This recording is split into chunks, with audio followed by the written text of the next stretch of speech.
தாவேகா தலைவர் விஜய் கண்டிப்பா முதல்வரா ஜெயிப்பாருன்னு அவரது தொண்டர்கள் சோசியல் மீடியாக்கள்ல ஃபயர் விட்டதுதான் இன்னைக்கு தமிழக அரசியல்ல பேசு பொருளாகி இருக்கு.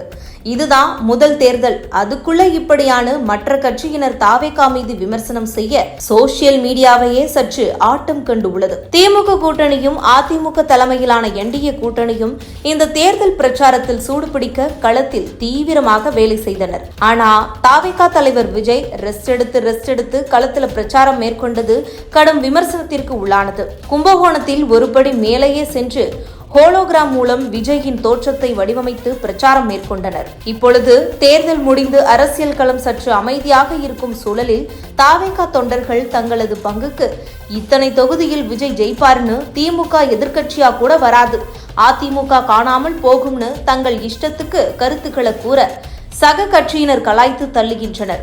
நிலைமை இப்படி இருக்க வரும் மே 4ஆம் தேதி ரிசல்ட் வரும் நாளில விஜய் வெளிநாடு செல்ல இருப்பதாகவும் தற்பொழுது ஒரு செய்தி வெளியாகி இருக்கு. இது மேலும் பேசு பொருளாகியும் இருக்கு. ஒரு கட்சி தலைவர் இது போன்ற நேரங்கள்ல தொண்டர்களுடன் இருந்து களத்துல வலுப்படுவதன் தான் சிறந்த ஒன்று. ஆனா முக்கியமான நேரத்துல விஜய் வெளிநாடு செல்வது ஏற்புடையது அல்ல என்று பல்வேறு விமர்சனங்கள் முன்வைக்கப்படுது. எது எப்படி இருந்தாலும் விஜய் அவரது ரசிகர்களை அரசியல் படுத்தாமலேயே கட்சியை துவங்கி தொண்டர்கள் ஆகிவிட்டதுதான் இங்க பெரிய பிரச்சனையா பார்க்கப்படுது. மே 4ஆம் தேதி வரப்போற முடிவுதான் விஜயின் அரசியல் நிலைப்பாடு எப்படி இருக்கும்ன்றத நம்பகத்தன்மை வட்டாரங்கள் சொல்கின்றார்கள். இது குறித்து உங்களுடைய கருத்துக்களை கமெண்ட் பாக்ஸில் கமெண்ட் பண்ணுங்க.